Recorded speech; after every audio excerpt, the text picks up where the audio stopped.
keilmuan ya. Paradigma itu perkembangan keilmuan. Nah, seiring berjalannya waktu sampai era 2025 kalian masuk kurikulum kalian diajarkan di dalam kurikulum. Di dalam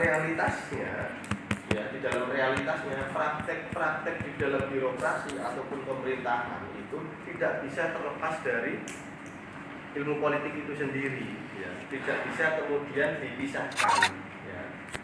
Masih sejalan, padahal dikotomi itu pemisahan ya. Dikotomi itu pemisahan, jangan sampai kita dikotomi itu yang awalnya adanya pemisahan, namun di dalam realitas prakteknya di dalam suatu negara manapun, baik itu negara berkembang, negara maju, ternyata di dalam birokrasi dan pemerintahan itu tidak bisa terlepas dari adanya praktek-praktek politik itu sendiri. Karena secara definisi umum, kalau kemarin sebelum diajarkan politik, salah satunya secara definisi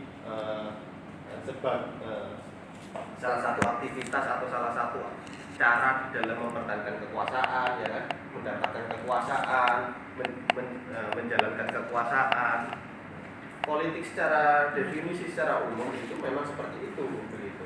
Jadi segala aktivitas cara di dalam mencapai tujuan-tujuan tertentu, cara untuk mempengaruhi orang lain, dan segala cara atau segala aktivitas atau segala cara untuk mempengaruhi orang lain demi mencapai tujuan-tujuan tertentu. Nah, politik secara definisi umum begitu. Kalau di dalam konteks negara pasti nanti berbeda. Di dalam konteks negara pasti nanti mendapatkan kekuasaan, mempertahankan kekuasaan tujuannya, atau kemudian menjalankan kekuasaan itu sendiri. Nah, kenapa saya berikan studi kasus? Kenapa di Indonesia kemudian tidak bisa terlepas, birokrasi atau pemerintah tidak bisa terlepas dari adanya praktek-praktek politik. Kalau kalian bercita-cita menjadi pejabat tertinggi negara, apa pejabat tertinggi negara itu? Presiden. Hah? Presiden. Ya, bilang gitu aja, nggak usah sungkan-sungkan. Masih belum sarapan ya. Jadi kita sarapan dulu semuanya.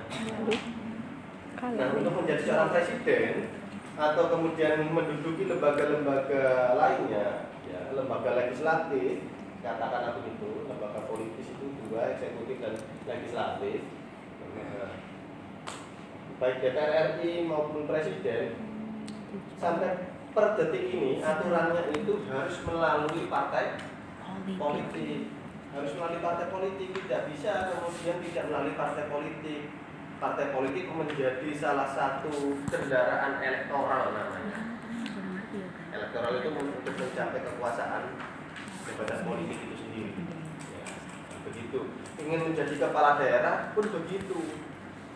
Sangat, tapi di dalam pengaturan sistem pemilihan kepala daerah hari ini sudah ada mekanisme dari calon independen. Tapi kalau kemudian menduduki jabatan yang pusat, pemerintah pusat, DPR RI dan kemudian presiden, wakil presiden harus melalui partai politis. Oleh karena itu kalau bisa dilihat, Pak Prabowo partainya apa? Dari Partai Gerindra, dia ketua umum Partai Gerindra. Kemudian seorang orang DPR RI pasti mempunyai fraksi itu dari partai politik. Itu kira-kira. Jadi di dalam realitasnya memang tidak bisa dipisahkan.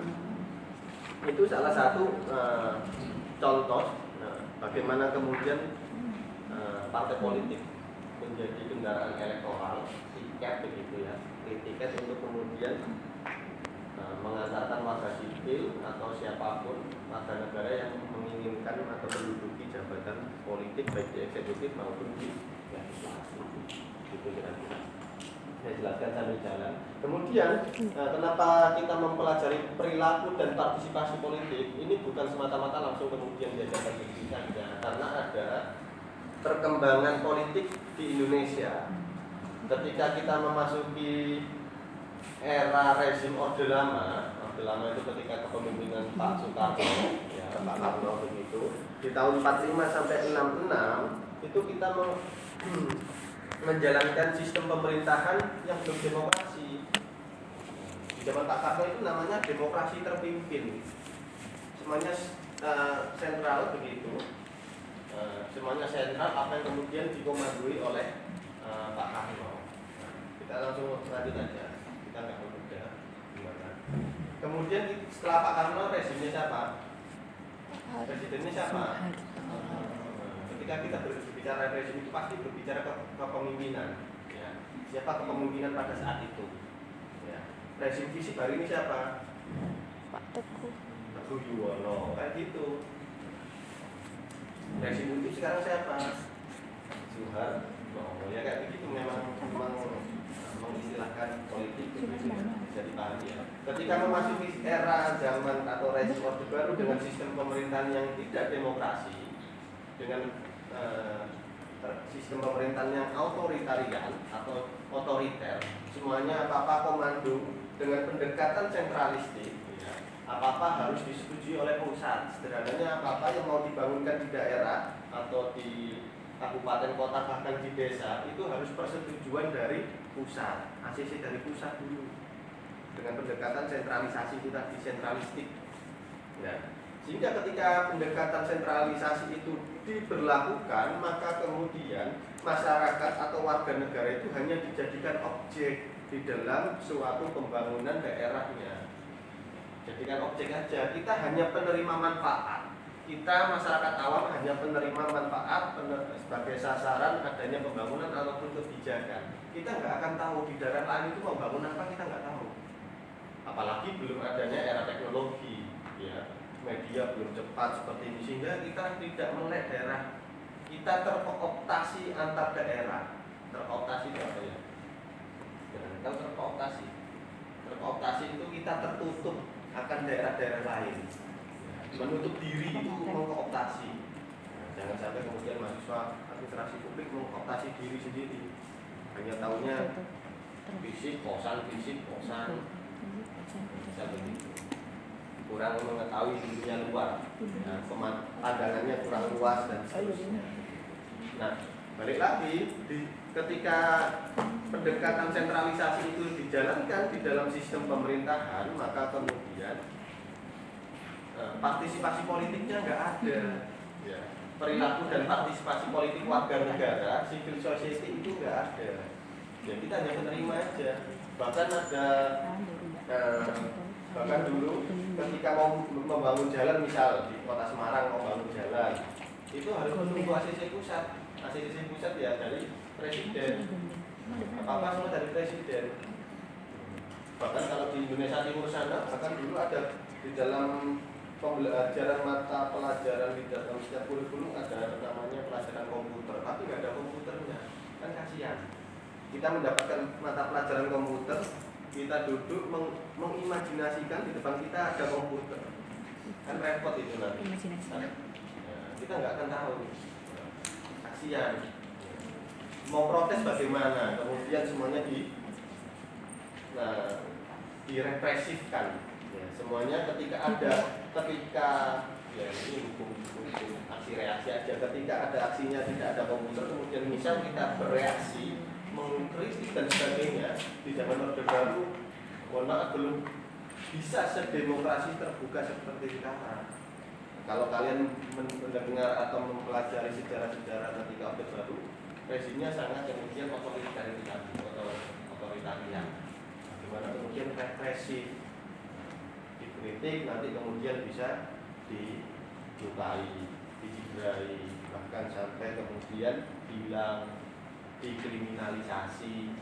Kan banyak ya cerita-cerita seperti itu, seperti tokoh-tokoh aktivis 98 ada Masina, ada Munir yang nggak tahu kemudian kematiannya kenapa, bahkan jasadnya mungkin tidak ditemukan. Gitu. Dengan berjalannya rezim Orde Baru, kita memasuki rezim reformasi. Memasuki rezim reformasi ini sudah kita menjelaskan secara gamblang. Rezim reformasi ingin mengevaluasi rezim sebelumnya Orde Baru dan Orde Lama. Ketika memasuki rezim reformasi banyak perubahan konstitusi di sana. Bahkan sampai di tahun 2002 itu perubahan amandemen keempat di dalam konstitusi. Ya. Salah satu di antaranya salah satu perubahan amandemen di dalam konstitusinya yaitu memberikan batasan masa periodisasi kepemimpinan presiden. Itu salah satunya. Kalau dulu tidak dibatasi, Pak Harto dari tahun 66 sampai 98 kira-kira 32 tahun. Meskipun ada pemilu, tapi pemilunya disetting tidak demokratis. Yang menang tetap Pak Harto ya, dari Partai Golkar aja. Makanya sampai ada istilah sampai modal tetap Golkar ya itu di zaman rezim Orde Baru. Kalau orang Jawa pasti tahu modal ya temennya ya modal itu apa. Gitu. Itulah saya ceritakan hal-hal yang kemudian bisa memberikan gambaran. Nah, ketika masa reformasi ya semuanya banyak mengevaluasi hal-hal yang fundamental. Yang fundamental itu yang paling mendasar. Salah satunya mengamandemen undang-undang dasar atau mengamandemen konstitusi.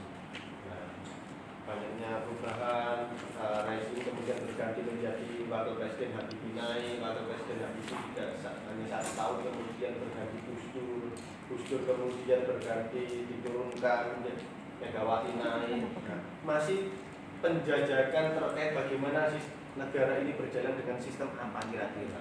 Nah, memasuki pasca 2002, nah, tepatnya di tahun 2004, kita sudah memberlakukan bagaimana kemudian daerah itu bisa memajukan daerahnya sendiri tanpa kemudian apa-apa disetujui oleh pusat. Kita memakai pendekatan lawan kata dari sentralisasi, apa namanya? Desentralisasi. Desentralisasi itu apa? Desentralisasi itu otonomi daerah. Yang namanya otonomi daerah itu daerah diberikan kedaulatan. Otonomi itu kedaulatan. Diberikan kedaulatan sepenuhnya di dalam mengelola daerahnya tanpa kemudian mengesampingkan dari pemerintah pusat atau dari negara. Kira-kira begitu. Sehingga pendekatan desentralisasi sampai hari ini itu diberlakukan. Jadi kalau Kota Semarang mau bangun mall seperti di Jalan Gombel itu nggak perlu setujui pusat. Di depan Jalan Tembalang ini mau bangun flyover misal, biar nggak macet mahasiswa undi misal ya. Itu nggak perlu ngasih di ACC oleh pemerintah pusat. Mampu tidak secara keuangan APBD Kota Semarang misal begitu. Nah, disesuaikan dengan kemampuan daerah. Itu ya kira-kira. Saya sudah melurus dari rezim ini biar paham itu nanti. Pak Rizky menjelaskan gitu enggak? Tanya saya, tanya aja nggak apa-apa. Saya itu ngasih materi ke Pak Rizky. Karena kebetulan tentang politik saya pengaku dari dulu. Dari dulu juga suka membaca, mengamati, mendengarkan berita soal politik. Itu kira-kira. Nah, di era hari ini dengan adanya desentralisasi dan otonomi daerah, mempunyai kedaulatan untuk mengelola daerahnya di dalam memajukan, membangun dan seterusnya, itu tidak bisa terlepas dengan adanya partisipasi politik. Partisipasi politik ini dibuka ketika rezim otoritarian tertutup, gak bisa kita berpartisipasi. Kita dikira malah kemudian mengerecoki, mengkritisi pemerintahan. Ya sudah, kalian sebagai petani sudah bekerja petani aja, nggak perlu kalian mengetahui apa itu negara, apa itu pertahanan negara, militer negara, bagaimana Kementerian A, Kementerian B, Kementerian C bekerja, tidak perlu. Nah, dengan adanya pendekatan desentralisasi tadi membuka potensi besar masuknya perilaku dan partisipasi politik. Bahkan konteks ini tidak hanya dilakukan di daerah, tapi di negara juga era hari ini. Konteks ini perilaku dan partisipasi politik. Kalau dulu di zaman rezim otoritarian itu seperti hanya saya menganalogikan kalau singa itu dikurung, jadi terbatas aja, ya, terbatas aja ruang geraknya, mobilitasnya terbatas. Ketika memasuki pasca reformasi, ya seperti era ini demokrasi dengan sistem pemerintahan demokrasi, pendekatannya juga desentralisasi, ya seperti halnya singa itu dilepas dari kandangnya, juga mobilitas tinggi. Bahkan kita hari ini kadangkala tidak perlu menunggu misalnya misal pemerintah pusat atau negara melakukan konferensi pers suatu informasi kenegaraan, kadang-kadang kita dapat dari sosial media aja sudah dapat ya berita-berita, informasi-informasi. Oh ternyata misal di dunia sana, oh ternyata kapal Indonesia ditahan, misal begitu. Tidak perlu menunggu konferensi pers dari Kementerian SDM misal. Menunggu Pak Bahlil dulu konferensi nggak perlu kita, karena kita sudah di era yang terbuka, demokrasinya yang terbuka. Kalian lahir di tahun 2000 berapa? 2007 ya kan, pasca reformasi itu. Nah, di era terbuka, kalian nggak tahu cerita-cerita kalau kita nggak membaca buku dan seterusnya. Itu kita perilaku dan partisipasi politik ini kemudian dibuka ruangnya. Kita pelajari dulu perilaku politik itu apa. Jadi segala aktivitas, kegiatan yang berkaitan dengan proses pembuatan dan keputusan publik itu menurutnya Ramlan Surbakti, menurutnya Sudiono Satroatmojo, suatu kegiatan rakyat dalam proses meraih, mempertahankan dan mengembangkan kekuasaan. Kalau ini konteksnya negara mesti seperti ini. Apa-apa kemudian kekuasaan yang berbau kekuasaan. Tapi kalau kita melihat sejarah dari pemikiran lama, pemikiran klasik Aristoteles, ya Aristoteles, politik ya itu hanya segala cara bagaimana kemudian mempengaruhi orang lain untuk mencapai tujuan tertentu. Misal, Mbak siapa namanya Mbak? Gania. Mbak Gania aslinya mana? Jakarta. Karena asli Jakarta, tinggal di Semarang otomatis ngekos kalau nggak ngontrak. Bisa begitu ya? Bisa begitu. Kontrak atau ngekos? Ngekos. Karena Mbak Gania asli Jakarta, kuliah di Semarang, kuliah di Unjur, maka kemudian ngekos. Nah, Mbak Gania biasanya yang diberikan uang bulanan untuk menghidupi di Semarang, ya di kosnya begitu. Kemudian sebelum 1 bulan sudah habis. Kemudian Mbak Gania itu merayu orang tuanya untuk ada tambahan transferan uang untuk bikin kos itu. Ini salah satu kemudian perilaku politik juga. Kalau kita nggak pakai konteks negara ya, mempengaruhi orang lain itu kok sudah perilaku politik itu. Kalian mempunyai keinginan, kemudian keinginan itu bisa terwujud, bagaimana kalian memikirkan caranya, itu sudah termasuk perilaku politik dalam konteks yang lebih umum, konteks sosial. Kalian nggak bisa berangkat ke kampus karena motornya mogok, bisa kerja teman-temannya, itu salah satu kemudian cara untuk memulai temannya. Itu dalam kolaborasi seperti itu. Nah, secara definisi umum perilaku politik mencakup semua tindakan individu, kelompok, lembaga yang berkaitan dengan proses kekuasaan, pembuatan kebijakan dan bahkan pengambilan keputusan bersama dalam masyarakat. Seperti itu. Itu secara umum. Saya seringkali kemudian memberikan rekomendasi kepada mahasiswa baru yang mendapatkan mata kuliah pengantar ilmu politik. Kalau kalian ingin membaca buku, beli aja bukunya.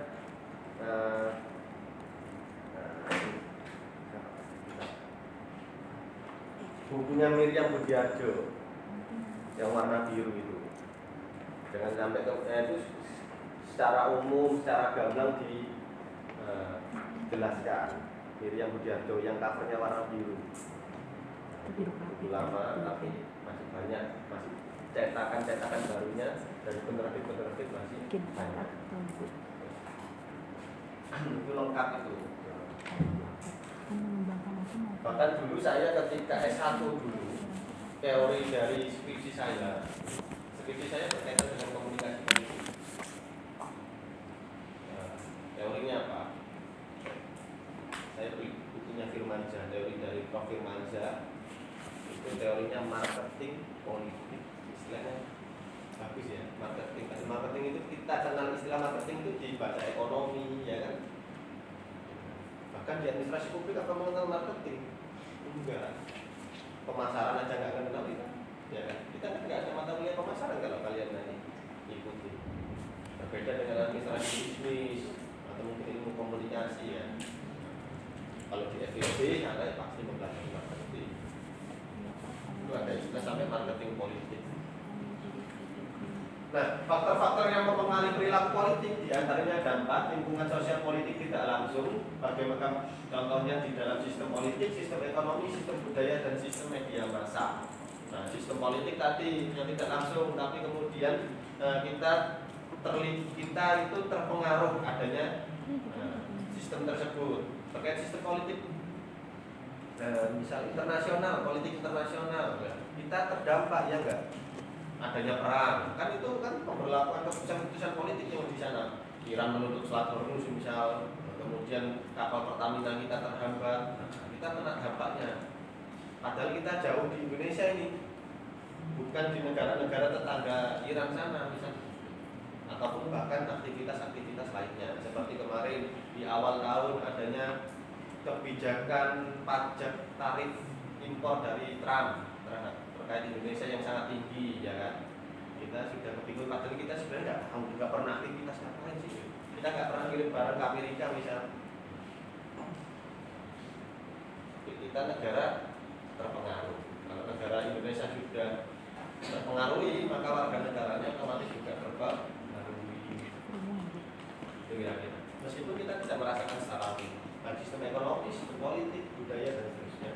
Kemudian yang kedua, lingkungan sosial politik langsung, yaitu keluarga, agama, sekolah, kelompok, sama bentuk kepribadian aktor. Nah, kita itu langsung, karena itu kita terdampak, karena kita sekolah, karena kita kuliah, agama kita merasakan, ya. Agama kita merasakan, keluarga apalagi sejak kecil kita sudah pendidikan dari keluarga, itu pasti langsung. Pendidikan politik yang dari itu langsung. Kemudian struktur kepribadian tercermin dari adanya itu, kemudian masuk ke struktur tercermin dari dalam sikap individu terhadap situasi dan keputusan politik. Nah, baik itu langsung maupun tidak langsung, itu mempengaruhi kepribadian kita, Kita berikan aja contoh semisal negara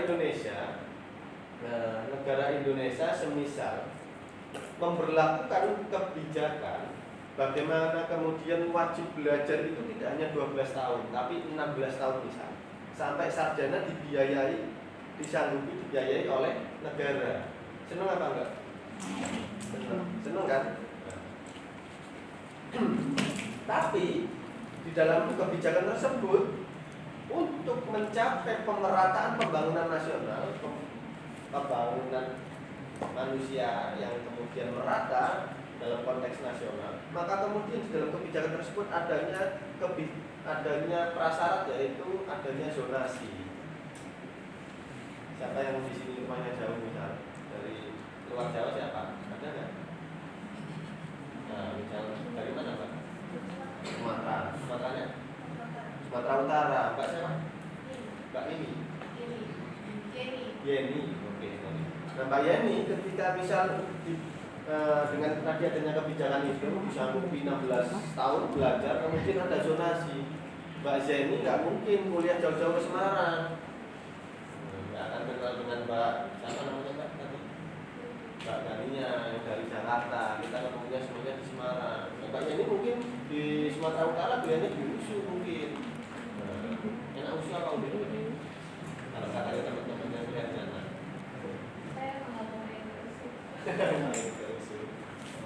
Ingin merantau, luar biasa. Nah, begitu kira-kira. Itu berpengaruh pada kepribadian kita. Kemudian yang keempat, lingkungan sosial langsung.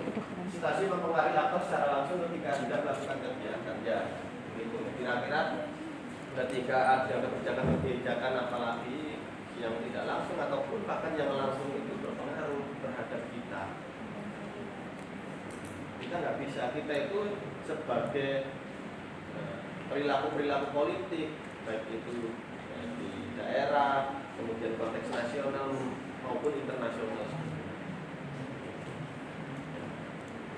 Bisa dipahami ya kira-kira ya? Hujan ini. Kemudian pengertian partisipasi politik tadi perilaku saya ulas sedikit aja. Kemudian partisipasi politik menurut beberapa pakar ahli dari Anwar Arifin misal, keterlibatan warga negara secara individu dalam kegiatan politik sampai pada bermacam-macam level di dalam sistem politik ya, di berbagai sistem itu, baik itu sistem pemerintahan pusat, sistem ekonomi, politik, budaya, bahkan sampai sistem di daerah pun berbeda-beda. Nah, saya berikan analogi studi kasus. Contoh berbedanya gimana Pak? Misal, katakanlah terkait sistem pemilihan kepala daerah aja. Di Jawa Tengah dengan di Provinsi Yogyakarta ini berbeda sudah. Sistem kepala daerahnya, sistem pemilihan kepala daerahnya. Kenapa berbeda? Di Yogyakarta itu masih adanya otonomi khusus, otsus. Ya, di daerah Indonesia itu tidak semuanya sama, masih ada yang pakai otsus. Aceh pakai otsus, Jogja pakai otsus, Papua pakai otsus. Ya, kemudian dulu rumahnya Mbak Kania ini ibu kota, ya Jakarta dulu masih ibu kota itu adanya otsus. Di mana di Yogyakarta, kalau di Jawa Tengah itu gubernur masih dipilih oleh masyarakat secara langsung. Tapi kalau di Yogyakarta nggak bisa. Siapa yang dari Jogja sini? Ada nggak yang dari Jogja? Anak Jogja lahir di Jogja, bercita-cita menjadi gubernur itu nggak akan bisa terrealisasi per detik ini. Karena masih ada peraturan otsus itu tadi. Yang bisa menjadi gubernur ialah yang dari keturunan kerajaan, keraton itu tadi, keraton Jogja itu tadi. Nggak bisa. Berbeda di Jakarta. Nah, tapi kalau di Jogja, kepala daerah kabupaten kotanya dipilih langsung oleh masyarakat. Ya, itu. Berbeda dengan di Jakarta. Di Jakarta, daerah-daerah kota-kota administratif itu tidak dipilih langsung oleh masyarakat. Misal wali kota Jakarta Selatan, wali kota Jakarta Pusat. Mbaknya rumahnya Jakarta mana? Jakarta Selatan. Pernah ikut pilkada Jakarta Selatan? Enggak ada soalnya. Yang dipilih di sana gubernurnya. Kalau di Jogja gubernurnya nggak dipilih, yang dipilih administratif kabupaten kotanya. Di Jakarta administratifnya tidak dipilih, tapi gubernurnya dipilih langsung. Ada perbedaan-perbedaan itu. Nah, itu yang dikatakan dirangkum menurutnya Anwar Arifin. Jadi adanya sistem politik yang berbeda-beda. Sistem politik yang nanti ada sistem ekonomi dan kemudian menurutnya Miriam Budiar Joko kegiatan seseorang atau sekelompok orang untuk ikut serta aktif dalam kehidupan politik, misalnya memilih pimpinan negara. Ini dalam konteksnya sudah memilih pemimpin. Ya. Begitupun Herbert McCloskey, voluntary activities by which member of the society share pemilu bisa segala aktivitas, ya, segala kegiatan aktivitas warga negara di dalam mengikuti pemilihan baik langsung maupun tidak langsung di dalam merumuskan kebijakan publik, kira-kira begitu. Itulah kira-kira definisi menurut partisipasi politik. Nah, faktor pendorong partisipasi politik di antaranya ada 5, yaitu adanya pertama modernisasi masyarakat. Sekarang sudah kemudian berkembangnya teknologi yang begitu cepat, besar, sehingga tidak bisa terlepas dengan perilaku-perilaku modern seperti ini, pengaruh global dan sebagainya. Kita tidak bisa terlepas masyarakat, apalagi sudah kemudian kita mempunyai pendidikan yang cukup baik, sehingga perilaku-perilaku yang dulunya usang di era lama sekarang tidak berlaku lagi. Dulu ketika mau masuk kampus, mahasiswa baru itu namanya adanya ospek. Namanya ospek dulu itu hal yang sangat di era saya dulu itu masih era transisi sebenarnya. Tapi masih ketat. Kedisiplinan mahasiswa baru itu ketat, masih tidak-tirakin. Bahkan dulu ada yang bertengkar karena masa ospek itu mahasiswa baru dengan kakak tingkat yang komisi, kira-kira komisi disiplin tengkar karena adanya praktek berpuluh-puluh. Sekarang nggak ada. Sekarang caranya sudah berbeda. Era modern pasti tidak ada hal-hal yang sifatnya usang, perilaku kolonial seperti itu, perilaku kolonialisasi sudah nggak ada. Feodal seperti itu sudah Kemudian adanya perubahan struktur kelas sosial, ya. Faktor pendorong partisipasi politik itu perubahan struktur kelas sosial. Semisal adanya pembedaan kelas sosial. Struktur kelas sosial itu apa? Strata sosial itu. Status sosial, strata sosial, misal ada menengah ke atas, menengah ke bawah, itu namanya kelas sosial. Nah, di dalam masing-masing pengelompokan kelas sosial, di dalam memandang politik itu pun berbeda. Ya, memandang politik itu berbeda, preferensi politik negara pasti berbeda. Kelas bawah misal nggak mau tahu, yang penting BBM nggak naik. Tapi perspektif negara karena punya pemahaman negara, ini nggak bisa dipaksa kalau tidak naik, harus ada beberapa yang naik misal gitu. Kalau nggak naik, kita mengalami negara ini mengalami inflasi besar-besaran. Karena negara mensubsidi terus, ya kan, nggak kuat, ekonomi akan jatuh negara, krisis. Karena yang menjaga ekonomi secara moneter dan fiskal itu hanya pemerintah pusat yang tahu. Tapi bagi masyarakat bawah seperti kita semua, masyarakat pokoknya nggak naik, ya kan? Yang penting nggak naik, gimana caranya itu? Ya, kok gimana caranya? Kira-kira begitu. Nah, dengan adanya struktur sosial di Indonesia, kalau ingin menjadi negara maju, perbedaan strata sosial ini harus didekatkan. Tidak boleh kemudian terjadi kesenjangan yang begitu luas, ya, begitu jauh, begitu luas, tidak boleh. Antara menengah ke atas dengan menengah ke bawah ini harus didekatkan. Kalau ingin menjadi negara maju, kalau katanya Indonesia ingin menjadi negara Indonesia emas di 2045, maka kemudian ini kelasnya harus didekatkan, agar kemudian tidak ada pembeda lagi, tidak adanya perbedaan lagi. Kalau adanya perbedaan, kita nggak bisa menjadi negara maju. Bagaimana caranya menjadikan negara maju? Yang orang berpendidikan tinggi, ya jangan kemudian gengsi untuk kemudian turut serta memberikan pendidikan-pendidikan di bawah. Kita harus kemudian tetap mau melakukan pengabdian-pengabdian di hal sekecil apapun. Jangan lagi bergengsi. Oh, yang awalnya dulu zaman SMA masih disuruh orang tuanya keluar masuk pasar tradisional, ketika sudah sarjana nggak mau.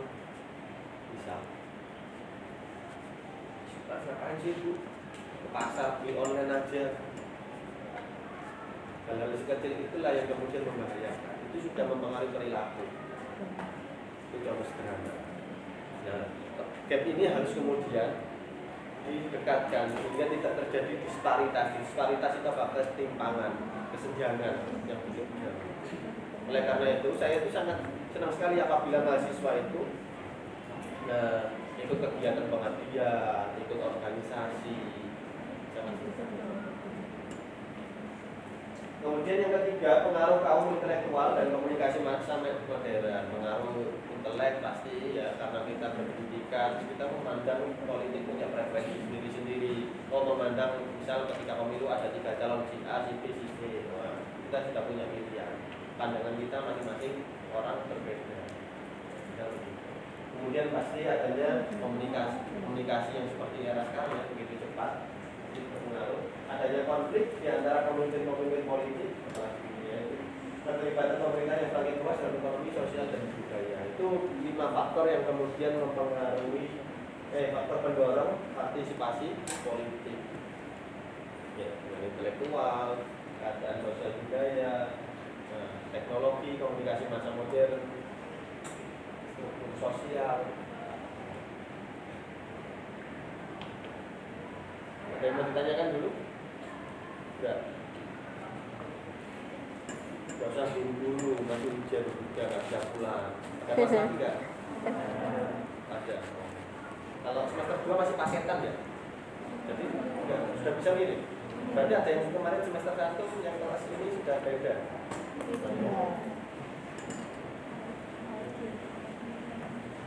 Masih sama semester 1. Nah, faktor utama partisipasi politik yang pertama yaitu sebenarnya ada 2, terkait adanya kesadaran dan apresiasi politik. Ya.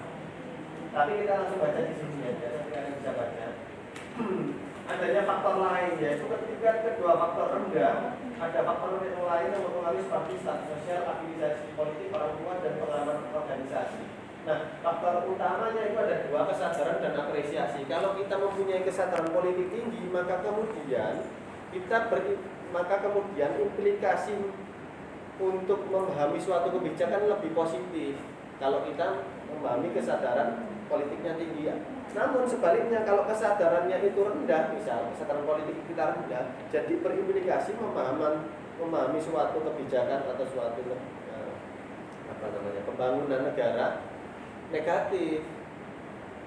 Jadi kalau kita tinggi, kita menginginkan adanya perubahan di negara, otomatis kesadaran politik kita harus tinggi. Bisa dipahami ya? Kita terlibat ikut nyoblos, datang ke TPS, penuh persiapan dan seterusnya. Begitupun kita sekolah ini, kuliah ini, itu kesadaran kita untuk membangun suatu negara tinggi. Kita misal, karena ada slogan, biar tidak hanya menjadi sloganistik saja Indonesia Emas, maka kemudian kita bergotong royong hari ini untuk kuliah, mendapatkan ilmu dulu, kemudian setelah lulus mungkin mengembangkan keilmuan, mengembangkan karir, sehingga di 2045 kita menjadi pemain-pemain negara. Pemain negara itu artinya yang mempengaruhi negara ini di sektor manapun, baik sektor bisnis misal, sektor pemerintahan, civil society misal, dan seterusnya. Di 2045 kalian bisa menghitung kalian di usia berapa. Sekarang usia berapa? 20 tahun, belum ada 19, 20 tahun lagi kira-kira ya. Misal dalam 20 tahun lagi di usia 39, 38, usia-usia produktif kalian. Kemudian itu apakah Indonesia Emas atau Indonesia Cemas itu ketika kalian besok di usia-usia produktif ya.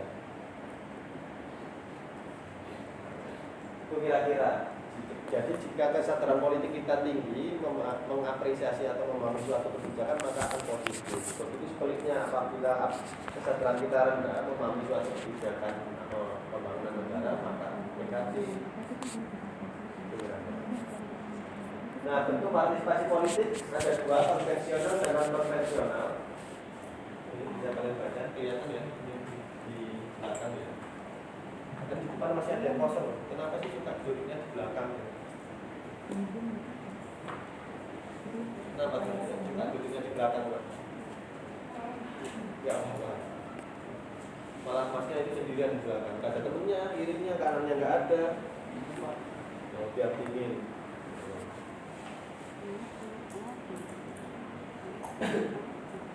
Yang konvensional itu voting, pemilihan suara, diskusi politik, kalian ikut diskusi, kalian diskusi politik ya, diskusi apapun lah, kebijakan, pembangunan, ya, politik kenegaraan, kegiatan kampanye, membentuk dan bergabung kelompok, komunikasi individual. Non konvensional, pengajuan petisi, berdemonstrasi, konfrontasi, mogok, mangkir, ya, kekerasan terhadap harta benda, kekerasan terhadap manusia dan sebagainya. Itu non konvensional. Ya, ada dua kualifikasi ini bentuk partisipasi politik. Kalau kita pemilu ya tadi konvensional. Kalau kita mengikuti demonstrasi biasanya aktivis-aktivis kampus itu. Nah ini besok menjelang May Day biasanya. Tahun kemarin begitu. Turun ke jalan, melakukan demonstrasi, memberikan tuntutan-tuntutan kepada negara, kira-kira apa perbaikan-perbaikan. Itu non konvensional. Kalian sudah pernah nyoblos kan ya? Usia 19 kok. Sudah kan ya? Tahun 2024 kemarin nyoblos ya? Yang belum? Kasihan yang belum ya. Jadi belum punya KTP kayaknya.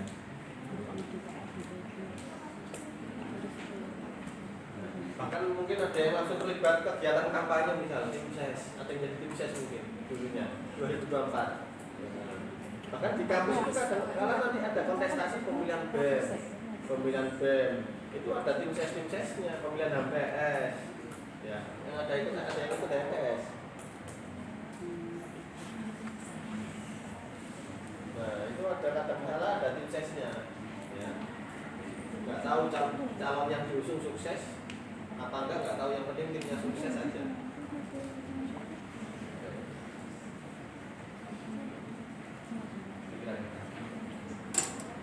Sambil kita diskusi silakan kalau ada yang mau ditanyakan. Saya nggak mengulangi sejarah pemikiran-pemikiran ya, saya hanya berikan ulasan kalau dari awal pertemuan ya banyak banget materinya. Kita membaca perilakunya Marx, kemudian perilakunya Socrates, tokoh-tokoh politik era dulu yang kemudian mempengaruhi sampai era sekarang. Habermas mungkin, bahkan Plato atau tokoh-tokoh pada era dulu. Apakah gerakan sosial itu bisa berubah menjadi partisipasi politik? Bisa, ya, dengan adanya gerakan-gerakan sosial yang kemudian melakukan aktivitas di dalam apa namanya, nah, di dalam mencapai tujuan tertentu, baik sosial lingkungan, sosial budaya dan seterusnya, itu merupakan partisipasi politik. Aktif tidak aktif pun itu, maksudnya aktif tidak aktif itu banyak-banyaknya atau sekurang-kurangnya anggota yang mengikuti itu sudah merupakan partisipasi politik. Ya, kalian ikut, makanya tadi saya berikan contoh, saya itu sangat suka kalau mahasiswa itu bukan hanya kuliah pulang, tapi ikut organisasi, ikut kegiatan-kegiatan sosial, itu sangat banyak. Baik di dalam kampus maupun di luar kampus itu banyak banget. Tinggal kita aja mau mencari tahu informasinya tidak. Banyak banget. Dulu saya ketika mahasiswa, saya sudah pernah cerita di semester kemarin, nggak suka organisasi, baru suka organisasi di semester 2. Semester 1 itu saya kuliah pulang, bukan hanya ke kosan, pulang ke rumah, karena Surabaya sama Malang dekat. Jadi Kamis siang sudah selesai kuliah, saya Kamis sore pulang itu, sampai Minggu pagi, Minggu sore baru balik Malang. Jadi Senin sampai Kamis saja stay di Malang itu.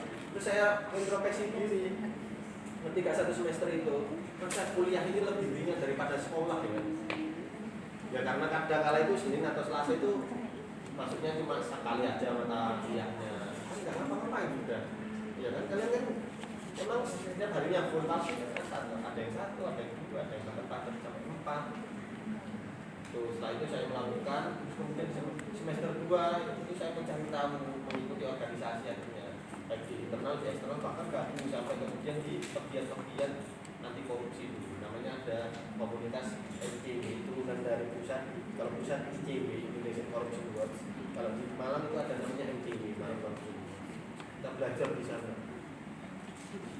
Selain di bangku diskusi, belajarnya sharing informasi, guyon, bercanda-bercanda, biar menambah wawasan. Kalau kita pergaulannya hanya yang sebaya, dan kalau sebaya rata-rata ilmunya ya segitu, ya hampir sama. Kalau kita pergaulannya dengan orang-orang yang lebih tua, lebih sudah bekerja, lebih ahli, dia kaya akan pengalaman. Pengalaman-pengalaman itu yang kemudian perlu kita serap, baik negatif maupun positif. Ya, yang negatif kita abaikan, dibuang, yang positif dari. Kalau pertemanannya hanya sebaya terus, ya nah sharing pengalamannya. Ada feedback Mbak? Ya, siapa lagi yang mau tanya selain Mbak siapa? Yumna. Oh, ini ya ini Yumna. Ya, ingat biasanya. Karena banyak ya. Ada 5 kelas, ingatnya satu persatu.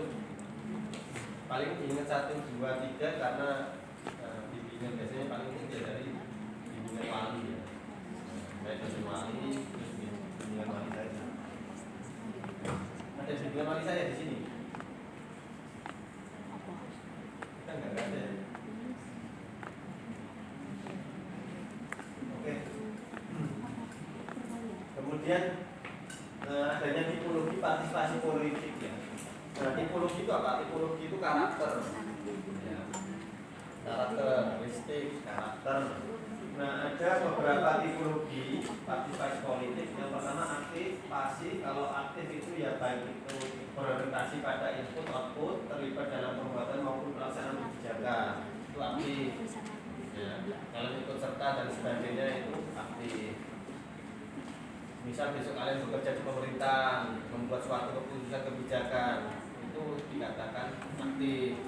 Bahkan menjadi civil society, kemudian didengarkan oleh pemerintah, kemudian dijadikan suatu keputusan, itu aktif, bukan harus menjadi pejabat, bukan harus menunggu menjadi seorang ASN baru kemudian dikatakan aktif, ya. Contoh aktif gimana? Di dalam negara demokrasi dengan sistem pemerintahan demokrasi itu memberikan ruang kepada warga negaranya untuk partisipasi politik. Misal di Kota Semarang, kalian menginginkan adanya KRL misalnya atau tadi flyover misalnya di depan UIN gitu. Nah ini diinginkan aspirasi ini disampaikan ke siapa? Kemudian saluran penyampaiannya seperti apa? Jika ini kita nggak ngerti saluran penyampaian informasi ini, aspirasi ini, maka kemudian sampai kapanpun kalau wali kota nggak akan bisa mendengar, nggak tahu maksud satu persatu warga penduduknya kan, warga negaranya kan, nggak akan tahu penduduknya. Oleh karena itu memberikan saluran. Nah, demokrasi memberikan ruang itu, salurannya. Kalau di eksekutif itu ada proses musrenbang. Musrenbang itu dilakukan, boleh diikuti dari siapapun, dari warga negara siapapun, asalkan berpenduduk di Kota Semarang, ya, Kota Semarang. Nah, khususnya yang ber-KTP Semarang. Musrenbang yang dilakukan oleh eksekutif, oleh wali kota ini biasanya dilakukan akhir tahun, menjelang akhir tahun, biasanya bulan September, Oktober. Tingkatannya mulai dari RT, nanti RW, kemudian desa, kelurahan, kecamatan, baru pemerintah kabupaten atau kota. Itu musrenbang. Kalian ikuti aja coba mengikuti prosesnya besok kalau pulang ke rumah, siapa tahu ada kegiatan yang berbarengan itu. Itu dikawal aspirasinya, disampaikan di sana, kemudian dikawal sampai nanti diketok di pusat. Di pusat maksudnya kabupaten kota ya. Kota kabupaten. Nanti ketika musrenbang itu diketok, disetujui di kota kabupaten, maka kemudian itu menjadi landasan bupati atau wali kota membuat suatu kebijakan. Itu menjadi rekomendasi sudah soalnya. Sesuatu yang menjadi rekomendasi di dalam keputusan-keputusan pemerintah itu nanti harus direalisasikan. Kalau sudah menjadi rekomendasi, menjadi ketetapan itu nanti direalisasikan. Begitupun di ruang legislatif, malah di ruang legislatif terdapat dua saluran. Yang pertama, setiap anggota DPRD atau DPR RI itu mempunyai program reses, tahu ya? Reses itu penyampaian aspirasi. Jadi seorang DPR yang sudah terpilih, DPRD yang terpilih turun ke masyarakat, turun ke konstituennya, masing-masing dapilnya untuk menyelenggarakan pertemuan, forum, menyerap aspirasi. Dan yang kedua pokir, sama, istilahnya hanya ada beda. Pokir, pokok pikiran. Tadi reses kemudian pokir. Bahkan ini setahun bisa 2 kali minimal, reses sekali, pokir sekali. Kalau DPR RI malah 2 kali. Jadi 4 kali itu. Nah, ya kalian cari tahu informasinya, tahu dari mana Pak? Ya cari tahu sendiri mungkin.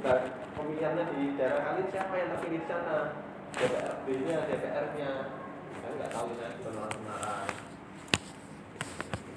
Apakah kalian pernah mengikutinya? Jadi ada saluran-salurannya. Itu dikatakan bisa aktif. Kemudian kalau pasif banyak berorientasi pada output, menaati peraturan, menerima dan melaksanakan keputusan pemerintah. Yaitu kita masyarakat awam yang tidak melek politik, ya, akan menjadi pasif. Ya, akan menjadi pasif. Adanya kebijakan pemerintah ya sudah, nah, ikuti saja. Kemudian ada golput, ya. Golput kelompok yang menganggap sistem politik yang ada menyimpang dari harapan mereka. Jadi kalau golput itu dia memahami suatu fenomena peristiwa politik, tapi kita mengambil sikap mengabaikan, itu golput. Contoh, Anda golput, Anda ke TPS datang, ada 3 calon, karena nggak kenal 3 calonnya, kalian tidak memilih satu pun. Kemudian kotak suaranya dimasukkan aja, itu golput namanya. Kalian bisa mengambil sikap itu ketika melihat nggak ada yang kenal, bisa milih atau dipilih semuanya, misal gitu. Itu golput namanya. Ya, golongan putih. Golongan putih. Jadi nggak mengenal hitam siapa, ya jangan putih semua, gitu kan. Golput. Kemudian partisipasi apatis. Kalau apatis ini, ya, Aduh taat, aduh semua cuek aja pokoknya. Kalau kemudian ada kebijakan perusahaan, kebijakan negara ini nggak ngurus gitu, nggak diberikan, nggak diurusi lagi, ya sudah cuek aja. BPM naik ya sudah. Terus negara mau membuat kebijakan misal adanya WFH misal nggak peduli, nggak mengaruh apa-apa dalam hidupnya, yang penting dia bekerja, kemudian ngurusin keluarganya, begitu saja, ngurusin pribadinya sendiri tanpa sekitar. Itu yang dimaksud apatis, partisipasi apatis. Ini ya bisa dipahami ya. Ini menurut kategori partisipasi politik ini dari teorinya Wilbert Gould dan David Wood. Ini hanya ilustrasi. Ini hanya ilustrasi. Bukan kemudian kita pahami kalau Wilbert Gould itu membagi di dalam partisipasi politik itu adanya yang pertama 3 kualifikasi, adanya aktif dalam dunia politik, kira-kira yang menjadi pelaku politik, pemain itu 5-7%, kemudian penontonnya yang paling banyak aktif menggunakan hak pilih, kemudian yang apatisnya rendah. Sedangkan David Wood berbeda, memahami partisipasi politik itu bukan hanya dia memakai 4 kualifikasi, adanya aktivis itu yang bukan aktivis yang jahat ya maksudnya. Aktivis bukan yang aktivis kampus dan sebagainya, tapi kemudian ada pelaku-pelaku yang kemudian itu menjadikan tindakan represif. Kemudian partisipan, aktif di partai, kampanye, penonton, dan kemudian apolitis. Ya, ada kualifikasi. Nah, ini ilustrasi teori aja.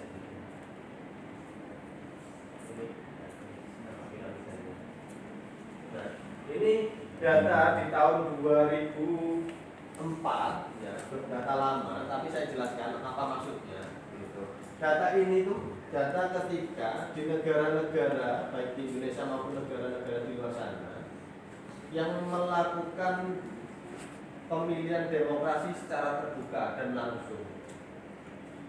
Ya. Ketika di Indonesia di zaman Orba 1992, tingkat partisipasinya bisa dikatakan tinggi, iya bisa dikatakan tinggi. Namun tindakan negara kan belum sistem pemerintahan belum demokrasi, belum sedemokrasi di tahun 2004 itu kan ada Indonesia ketika reformasi ini 2004. Kalau di tahun 1992 kenapa bisa tinggi? Karena dipaksa oleh negara. Contoh, dipaksa oleh negara siapa? Tanya kepada orang tua kalian yang sudah memulai dulu karir ASN di zaman Orde Baru. Pasti selalu dipaksa memilih Golkar. Kalau nggak memilih Golkar, nanti konsekuensinya bisa panjang itu. Bisa kemudian diberhentikan menjadi ASN, bisa dipecat, dan seterusnya. Begitu yang BUMN, pokoknya berafiliasi pada negara. Itu di zaman 1992, zaman Orde Baru seperti itu. Oleh karena itu, adanya sistem demokrasi pemilihan, tapi sudah tersetting siapa nanti yang kemudian menang. Karena masyarakat itu digiring untuk memilih itu, yang keluarga TNI, keluarga polisi, yang semuanya yang berafiliasi negara, BUMD, BUMN, perusahaan yang bermitra dengan negara, perusahaan swasta yang bermitra dengan negara, semuanya dikirim di sana. Nah, berbeda dengan di tahun 2004 itu tahun pertama kali Indonesia melakukan pemilihan terbuka secara langsung. Maksudnya sedemokratis, masyarakat boleh memilih tanpa adanya tekanan, tanpa adanya represif, tindakan-tindakan negara yang represif. Bahkan di tahun 2004 mulai diberlakukannya sistem multipartai, banyaknya partai politik yang lahir. Kalau di Orde Baru di 1992 katakanlah gitu, masih 3 partai saja. Dulu kan masih adanya 3 partai ya.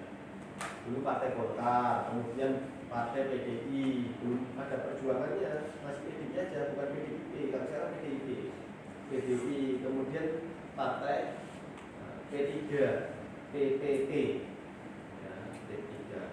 Partai Golkar selalu berafiliasi pada teknokrat. Teknokrat yang dimaksud yaitu yang berafiliasi pada negara.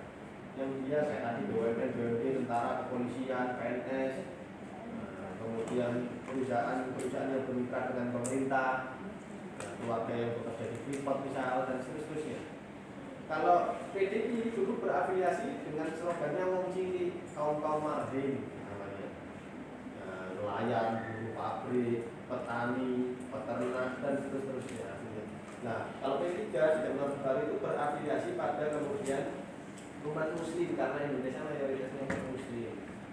Nah, tapi yang menang tetap Golkar, berbeda dengan 2004. 2004 sudah multi partai. Banyaknya partai BBB. Pak SBY kan menang di tahun 2004. Presiden SBY itu menang di tahun 2004. Kemudian secara langsung Pak SBY mendirikan partai namanya Demokrat. Kan sekarang sudah banyak partai politik lagi. Nah itu bahkan negara Amerika Serikat aja di tahun 2004 melakukan pemilihan umum juga kalah partisipasinya dengan Indonesia. 84, Amerika 55 dengan jumlah populasi penduduk yang di negara tersebut berbeda. Tapi tingkat partisipasinya rendah dibanding Indonesia. Indonesia ketika Orde Baru kemudian disuruh milih ya senang. Yang awalnya nggak pernah, ini hal baru ini kan gitu kan. Sesuatu yang baru. Mungkin istilah kalian FOMO ya, ikut-ikutan ngobrol, berangkat ke TPS. Kira-kira itu belum di negara-negara lain. Bahkan Amerika Serikat aja partisipasinya rendah. Padahal negara Amerika Serikat itu di dalam buku-buku selalu menjadi kiblat demokrasi, menjadi acuan pedoman negara-negara lain bagaimana menerapkan demokrasi. Gitu. Nah ini partisipasi politik di berbagai negara, di berbagai sistem, negara komunis, negara berkembang, negara otoriter, dengan begitu. Ini contoh ya, ada Uni Soviet, kemudian kalau berkembang Afrika Selatan, bahkan Indonesia. Tujuan kalau negara otoriter, sebenarnya sudah saya jelaskan tadi ya, kita pakai contoh yang rezim Orde Baru aja, biar kita tahu sejarah Indonesia. Itu tadi. Tujuannya merombak masyarakat terbelakang menjadi modern, produktif, berideologi kuat, ya, tapi kemudian demokrasinya kita nggak ada. Kalau di zaman otoriter begitu, memang bahkan Pak Harto itu slogannya itu Bapak Pembangunan. Bapak Pembangunan, kalau Pak Jokowi slogannya Bapak Infrastruktur. Berbeda ngambil istilahnya, tapi sama-sama bangun. Ya. Kalau Prabowo Bapak apa? Bapak MBG. Ada slogannya. Gus Dur Bapak Pluralisme. SBY itu Bapak Demokratis. Orang militer, belatar belakang militer, tapi yang berhati sipil itu Pak SBY. Makanya 2004 SBY itu mantan militer loh, jenderal dia. Tapi orang militer yang berhati sipil itu SBY itu. Sehingga ketika 2004 seperti ini. Megawati itu. Nah kalau negara berkembang membantu menangani perbedaannya itu sudah statusnya agama banyak sekali yang diurusi. Ketika negara berkembang semuanya sudah, apalagi di Indonesia ya desentralisasi itu kan, memberikan ruang kepada warga negara untuk terus bisa berpartisipasi. Ada ruang-ruangnya, ada saluran-salurannya. Mungkin kita yang kurang mengeksplor lebih jauh lagi, kita nggak tahu. Nah, setelah dapat materi dari saya, sudah tahu kalau eksekutif ada musrenbang, bahkan musrenbang itu sampai tingkatan RT. Kalau kalian besok menjadi ketua RT pasti melaksanakan musrenbang itu, kumpulin warga-warga, kemudian membuat aspirasi. Bahkan di Semarang itu, ya di kota-kota besar, kalau di Jakarta malah ada pemilihan RT ya, Pak ya. Pernah dengar di Jakarta ada pemilihan RT? Ada di Jakarta. Mungkin tanya orang tuanya. Dulu saya sebelum dulu kerja di Jakarta itu melihat fenomena pemilihan RT. Jadi datang ke pos roda itu, datang ngobrol pemilihan RT. Kalau di kota Semarang bahkan diberikan anggaran RT itu 25 juta setiap tahunnya. Nah, saya ini kebetulan ada riset terkait ini evaluasi dana operasional RT itu dengan Pemkot. Nah kita sudah memasuki akhir pada hari ini. Nanti kita mempelajari ya, perilaku politik, partisipasi politik, bentuk partisipasi, teknologi dan konteks sistem. Ya. Ada yang tanyakan nggak? Kalau nggak ada kita akhiri ya. Kalian sudah terlihat semua lapar, lemes, sudah ngantuk ke belakang. Semalam itu enggak, Pak? Enggak ada. Nah, ini sudah ditutup. Menurutnya Bertolt Brecht, ya, penyair Jerman, dia seorang filsuf juga, seorang tokoh di Jerman pada waktu itu. Dia mengatakan buta terburuk itu ialah buta politik, karena segala aktivitas yang mempengaruhi dalam kehidupan sehari-hari itu karena melalui aktivitas politik, mulai dari pengambilan keputusan soal pertanian, soal energi, kelautan, dan segalanya itu melalui keputusan politik. Jadi kalau menurutnya beliau, ya buta terburuk ya buta politik. Kita sebagai insan manusia harus melek politik. Apalagi kita kaum-kaum berdiri ini